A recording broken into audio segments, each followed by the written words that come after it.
Hello, I'm back again with my second part of the three-part leadership vlog.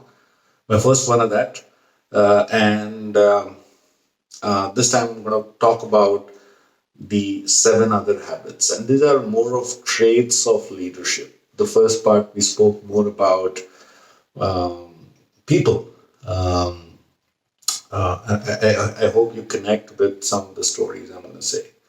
So the first one, the first leadership trait, which I've really admired, both in myself and in in my colleagues or in my team, or I've encouraged the most, is hunger, book.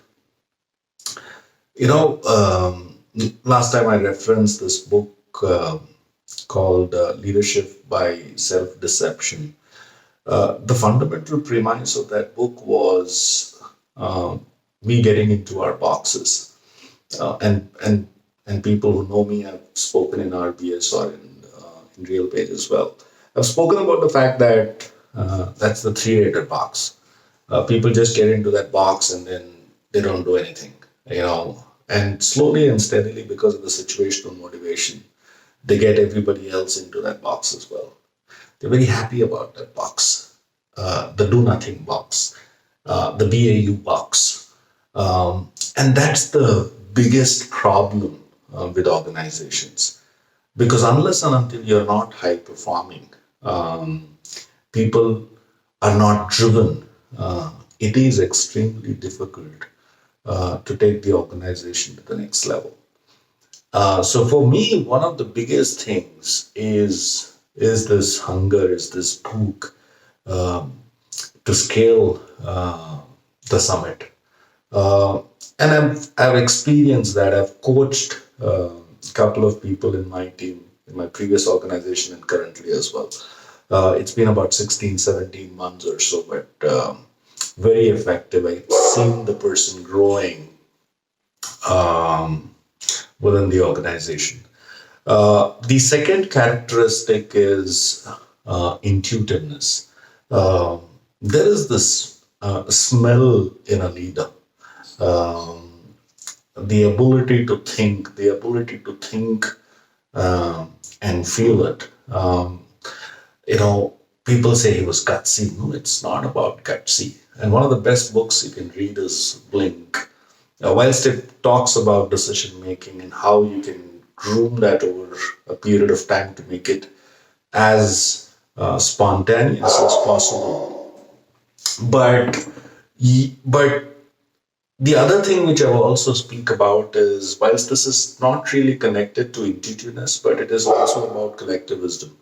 So I think it is extremely important uh, to have that smell and to develop that smell over a period of time.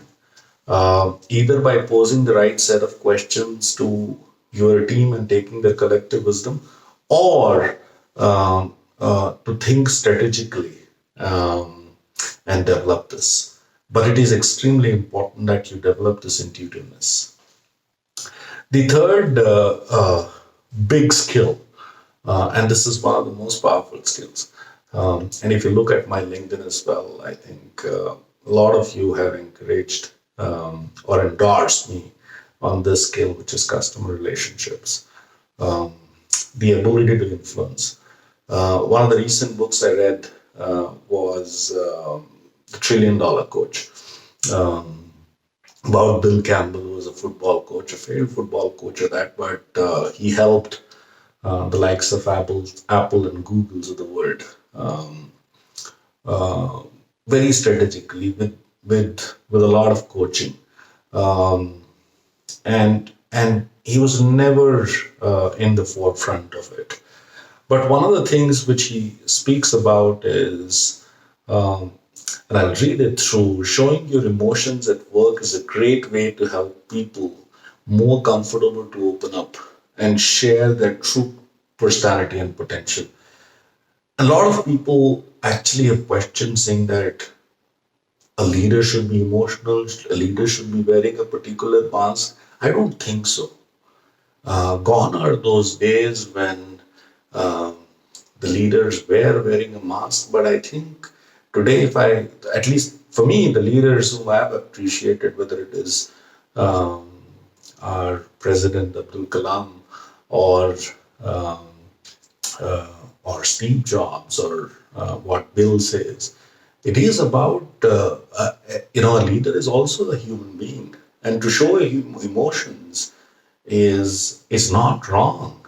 And I personally feel that that's a strong point of a good leader as well, because a leader has to have emotions at the same time, have the ability to express it as well.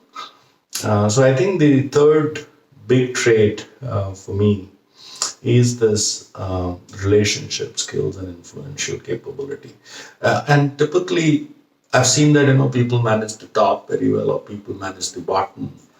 But a good leader has to have the influential capability across all three levels, rather upwards, downwards, and sideways as well. And we typically ignore the sides. So I think it is important.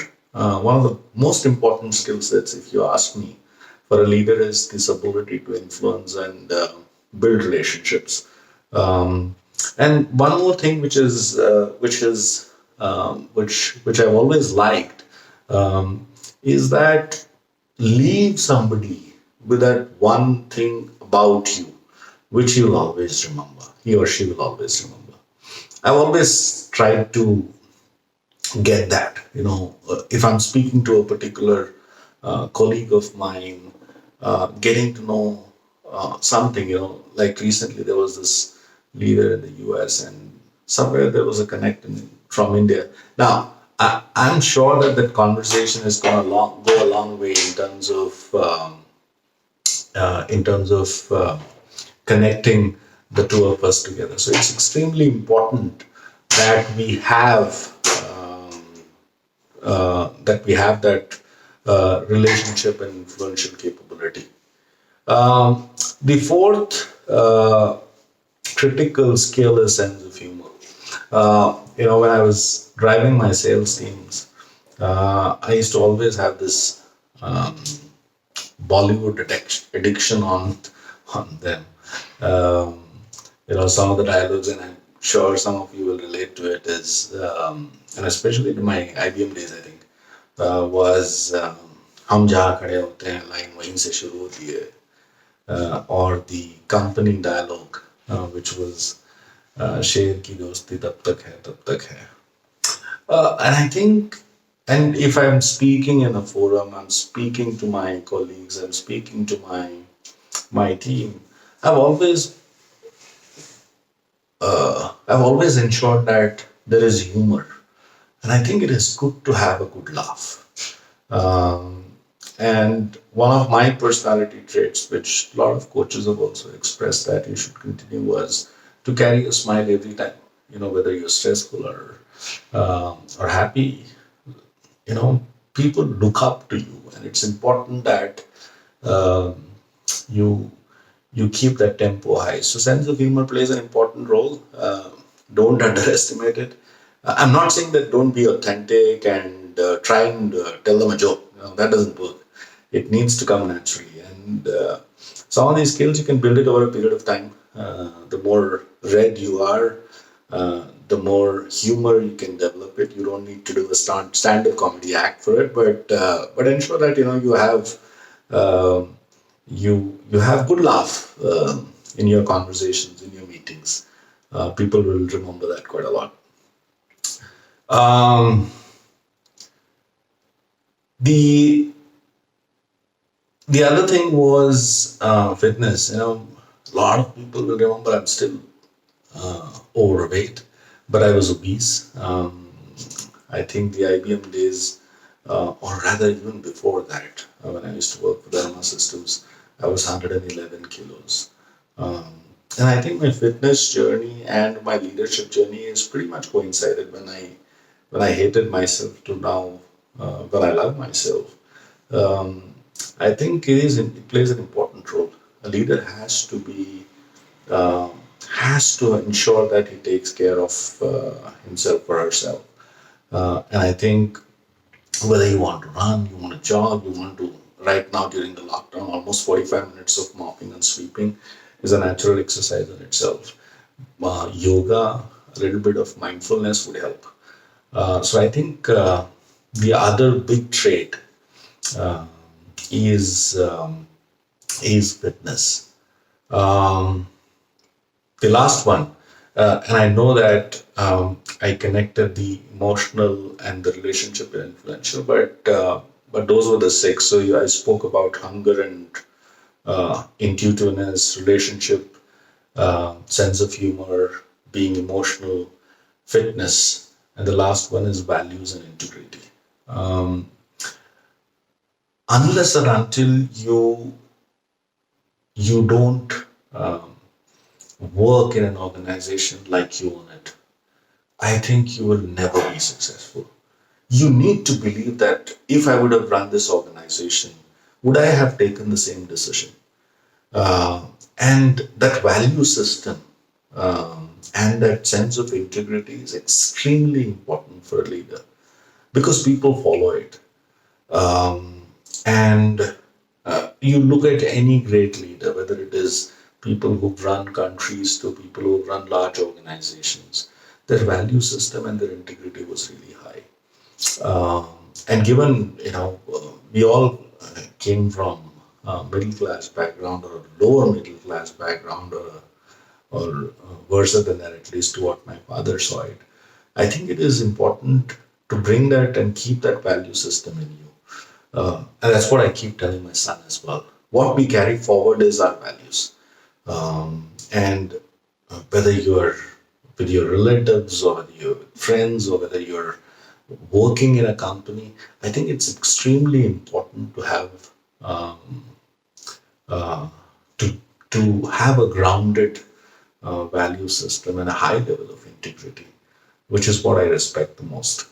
So those were the seven. I know I've gone a little zip through it because I wanted to keep it under 15 minutes. Last time it was over 15 minutes. I hope you like these seven traits of a leader. And the next time when I meet you, I'm going to talk about the future skills which the leader should have. So thank you so much for listening. If you like it, do share it, and also if you could put up your comments. The first post did have a lot of love from all of you. A lot of you shared within your respective teams. My past colleagues did shared that with their current teams as well. So it was wonderful to see that. So keep continuing that. Keep watching. Stay home. Stay safe. And I'll come back to you before the 3rd of May with my last part. Thank you so much for listening.